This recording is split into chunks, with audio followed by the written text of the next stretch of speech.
one side of the condyle point on this side. Very, very important. Why is that important? If we look at this and we do this energy at this close range here, okay, if the opponent grabs our hand, okay, as he grabs, we want to release, and what we want to do is relax the wrist. We don't want to pull and fight it, because that's a lot of people's initial. As he pulls me down, we want to lock. Very important we don't let energy go to the shoulder. If you do, it will not work. It has to stay in the wrist, okay? Energy can only go two places, either the wrist or the shoulders. That's it. It doesn't go anywhere in between. It's either your elbow, or I'm sorry, your wrist or your shoulders. It does not go into the elbow. It's either the wrists or the shoulders. If you don't use your wrist, you will use your shoulders. Shoulders is a bad thing, because when you apply shoulders, the contact point is here. The energy point is towards the hand. Why are you putting energy here? So he can invade that. This hand can't do anything because my energy is here. If you can put the energy here, as he does something, notice how my hand has that ability to control. If I put the energy towards my shoulder or push from my shoulder, I'm muscling my opponent, which means he can take me.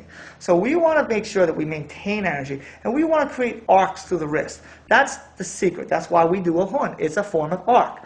As he grabs us, we want to take that hand that he grabs us. See, as he grips, even if he properly grips, we want to lax the hand like this and let it down. Okay, see my hand sticking to him? It doesn't drop, it doesn't pull away, because that energy falls into either the floor or into myself. We want to actually stick as close as we can to the forearm like this, see?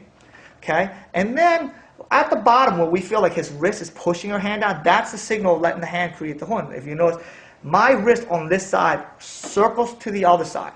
Henceforth, the reason why we go from the wrist around. If we just do this, okay, on a Huen Sao, I'm still on the same side. Okay? That's why I see my wrist didn't move. But if I made a circle with my fingers as well as my wrist, I can go around the hand.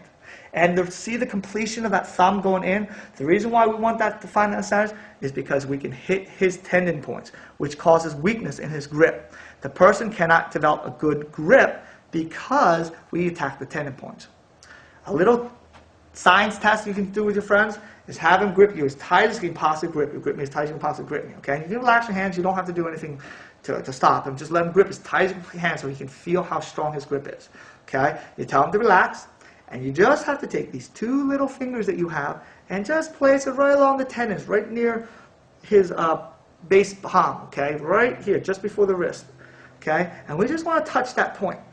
Then you have him squeeze again, and he will lose power. Okay, he will find it very difficult for himself to squeeze the grip because he cannot contract those tendons. And the reason why is because we're pushing the pressure down. And so we make that line create a little arc.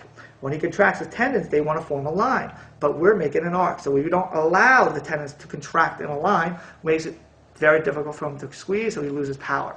That's why if a guy tries to, sometimes you'll see people pull their arm out to get that grip, and they'll feel like they can grip because they're taking the pressure off the tendon point that we hit. Okay? But if you just follow him out as he pushes his arms out and you just follow that tendon, he will not be able to get that grip. And this is very important, because when we attack this, we cause a loss in power. The second thing we want to do is that loss of power creates a bend in the wrist. Okay? One of our rhyming principles is bent wrists don't make fists. Okay? And if we can cause the wrist to bend, as you can see from this position, when I create a Huen, that wrist must go around his bone, see his wrist bone, to get to the other side. Where you want to hit, or